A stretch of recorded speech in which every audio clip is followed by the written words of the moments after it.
It all started with my dad playing video games.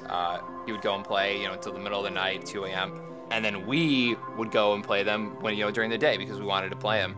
And that just kept evolving, Xbox came out, PlayStation came out, Halo came out, and then it was pretty much over when Halo came out. That game was addicting. I was like, you just wanted to rank up. You wanted to rank up. You wanted to keep playing. You wanted to keep playing. And like that little number next to your name in the ranking system or the playlist or whatever was so like invigorating. You wanted another one. You wanted the next level. I just wanted to get higher and higher and higher. And then the competition kept getting harder and harder. And it was just more of a drive to keep playing. It all started when my cousin and I were playing Halo one day, and Tyler was really young, maybe like 9, 10, 11. And he's like, what game are you guys playing? And I was like, nah, like you wouldn't understand, like you can't play it. And he's like, oh, I want to know. So he begged for weeks if he could play with us. And finally we let him, and he just destroyed us. We used to not even let him play the video games. He'd be like, yeah, you watch, the big boys are playing. He's the younger brother.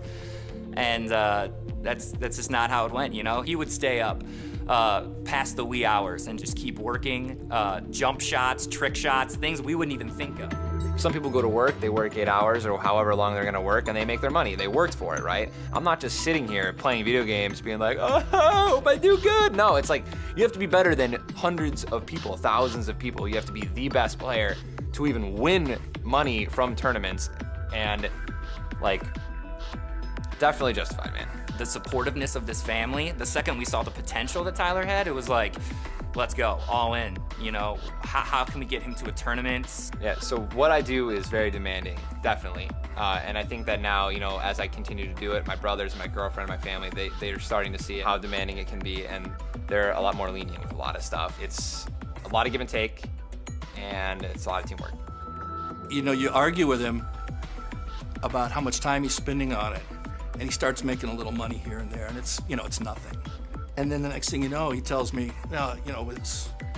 I'm getting streams, I'm getting subscriptions, I'm getting, sponsors. And I'm thinking, where's this coming from, right? Everyone at first looked at him like, you're not gonna make any money off this, dude. You've gotta be the creme de la creme, the top of the top. Those are the people that get paid. And he would always just look at us and be like, yeah, so that's what I'm gonna be. On Twitter, I have 41,600. And then on Twitch, I have almost 170. I'm like 300 away from 170,000, which is awesome. And then YouTube, I actually have 50,000 subscribers. I mean, it feels really cool to have a lot of followers across like all types of platforms. It's definitely, I mean, it's cool that you have so many people that are interested in like what you're putting out and what you're doing every day, and I'm just happy that I get to share that with people.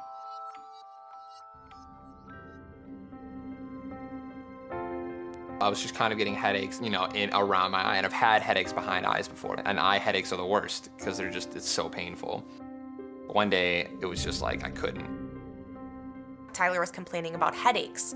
I mean, it kept happening, and Tyler's like, my eyes are sore, I've got these headaches. I said, well, just go in. We go through all of the procedures, and I could not read anything, not a single line, not a single number, and I was just like, oh yeah, I guess I need glasses. Like, no. And then immediately they're just like, yeah, we need to see a specialist. I wanted to be strong for Tyler, but I could tell he was scared, and that scared me as well, because the pictures did not look good at all. Oh my gosh, yeah. When his retina was detached, it was awful. Like, he could only look down. We thought he might lose the eye.